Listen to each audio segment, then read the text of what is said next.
There are about 340 billion trees on our planet, and you'd be surprised to know that every year IKEA uses 1% of those trees, which equals around 30 billion. That's 963 trees every second being turned into IKEA furniture. Who would believe that IKEA's billion-dollar empire actually started with just a few matchboxes? The kid who couldn't even remember the names of things turned that weakness into his strength. The kid's name is Ingvar. There was a kid who started his first business at just 6 years old. His family noticed he was pretty different from others and had a knack for business. His grandmother gave him 88 Swedish cents, and with that, Ingvar bought 100 matches. To encourage him, his first customer was actually his grandma, who bought one match from him for 3 cents. People around also started buying matches from him, and just like that, his initial investment tripled to 3 Swedish crowns. It wasn't a huge amount, but this experience really sparked something in Ingvar. As a kid, he got really into buying things for cheap and selling them for a higher price. While most kids were just having fun, Ingvar was selling all sorts of household items, and every time he sold something, he'd reinvest his profits and keep doubling or tripling his investment instead of wasting the money. When he started school, they found out he had symptoms of a weird condition called dyslexia, which makes reading and remembering tough. But even with that, Ingvar kept running his little business at school. In school, he would sell stuff like pens, watches, and belts. He even made his first big profit by selling 500 paisas while still in school.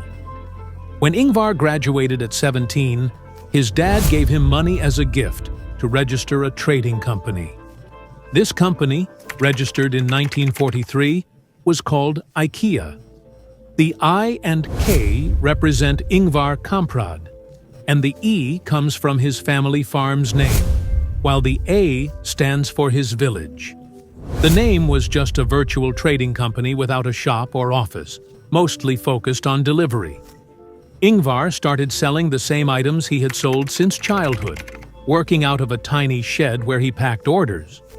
But who knew that a business starting from such a small space would one day become a billion-dollar empire? In the early days of IKEA, Ingvar began importing and selling pens, wallets, and various other items. At 17, his business was going well, but all those products were physical. They were also available in stores, which means that someone would only buy them through mail order if the price was lower, or if there was a new product. To tackle this issue, he started doing market research and made a list of products that were manufactured at a lower price, but sold for a higher price. He couldn't figure out why a pen that costs 1 Swedish cent to make was being sold by grocery stores for 10 cents. At the age when kids wanted to be free, Ingvar was deep into market research, and he came to a conclusion. Products are manufactured at a lower price in the factory, but the real issue is on the distribution end. Getting the products from the factory to grocery stores gets expensive. To succeed in the competitive market, the only solution was to save money on distribution and transportation, which requires a lot of planning and hard work. Until then, they hadn't included furniture in their catalog, but in 1948, after World War II, the Swedish government started building a lot of new homes, and these new homes needed affordable furniture. Demand shot up, and it was the perfect opportunity for Ingvar to add furniture to his product catalog. Slowly but surely, his furniture sales started to outpace other products. He began buying cheaper furniture from local manufacturers and selling it for a profit. As you know, Ingvar had a condition called dyslexia, so he couldn't remember the furniture codes. To make things easier, he gave them simple names in his catalog that he could recall when orders came in, featuring unique and appealing names instead of just codes for each product. If there were names written down, It would have made it easier for people to place orders. This little thing really helped boost IKEA's sales. In a market where so many companies were trying to get orders, the only way was to offer lower prices. But lowering prices meant sacrificing quality, and many companies were doing just that, which was ruining the reputation of all mail-order companies. It was around this time that Ingvar decided to open IKEA's very first store, where furniture would be displayed physically. This move really helped cut down delivery costs. People will go there because they can now buy furniture directly from the store. Also, those who didn't trust the quality of mail orders can come to the shop, check it out, and buy furniture for themselves. As part of their marketing strategy, Ingvar decided to give customers free Swedish buns. When the first IKEA store launched in 1953, it saw way more traffic than expected. Around 1,000 people lined up outside the store because furnishing the homes provided by the Swedish government had become a necessity for everyone. The strategy was working well. They were emailing the catalog to people, but because of the physical store, customers would come directly to shop. This was the first mail order company that also set up a physical store. Ingvar even added a pool to the store, making IKEA a tourist spot in town. People would head out for a day and also pick up a few things while they were there. IKEA was quickly climbing the ladder of success, but Ingvar didn't know that other retail furniture stores were about to create some big obstacles for him. In 1950, IKEA was growing really fast, and Swedish furniture dealers weren't happy about it. They were still stuck using the old mail order model, so they couldn't compete with IKEA's low prices. The furniture dealers tried everything to stop IKEA. First, they got IKEA banned from selling at trade fairs because whenever there was a fair, IKEA's booth would be the most crowded. This was happening because the other booths just had catalogs, while IKEA's booth had real products. You could also check out the furniture, but then the dealers put a ban on the prices listed in the catalog because the lowest prices were always from IKEA. This time, IKEA set up its own trade fair where no one could stop them. In response, the dealers threatened IKEA's suppliers, saying that if they sold furniture to IKEA, they'd stop buying from them. Out of fear, the suppliers halted their supplies to IKEA. This was a direct attack on IKEA that really impacted their sales. But then IKEA came up with a way to handle it. Suppliers found themselves compelled to provide furniture to IKEA, while other retailers were paying their suppliers in 3 months. IKEA announced that they would make payments in just 10 days, which led suppliers to secretly start supplying to IKEA under the cover of night. Meanwhile, IKEA also began creating their own designs and even had wooden chairs made in Poland, something that other retailers couldn't even imagine.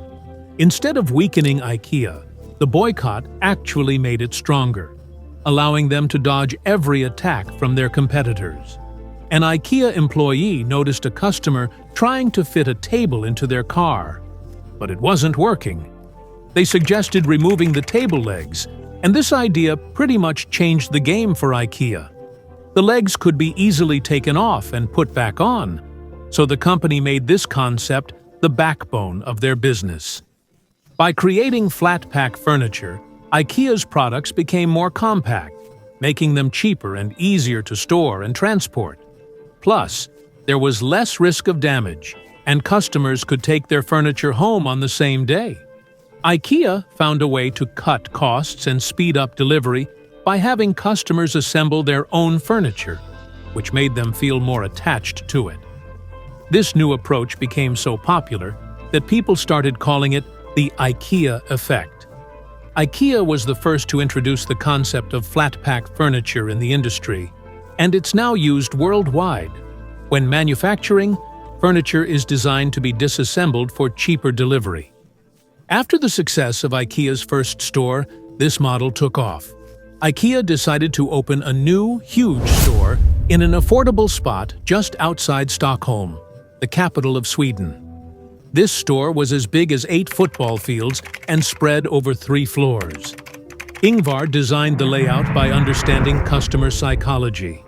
There was only one entrance and exit, so customers walked along a set path that allowed them to see the entire store, making sure nothing caught their eye unnoticed. They often ended up buying things they hadn't planned on. The store layout was created to keep customers inside for longer. The issue was that the store was usually empty during the afternoon.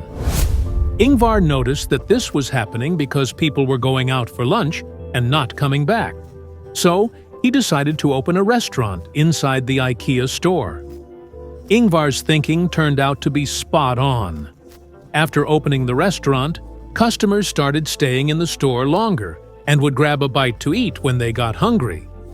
Now, Ingvar had a business model that just needed to be replicated. In 1965, a new store opened, and 18,000 people showed up on the first day. By 1973, IKEA had become extremely successful. Ingvar wanted IKEA's name to live on even after him, so he came up with a special plan, one that would make it look like he was committing tax fraud.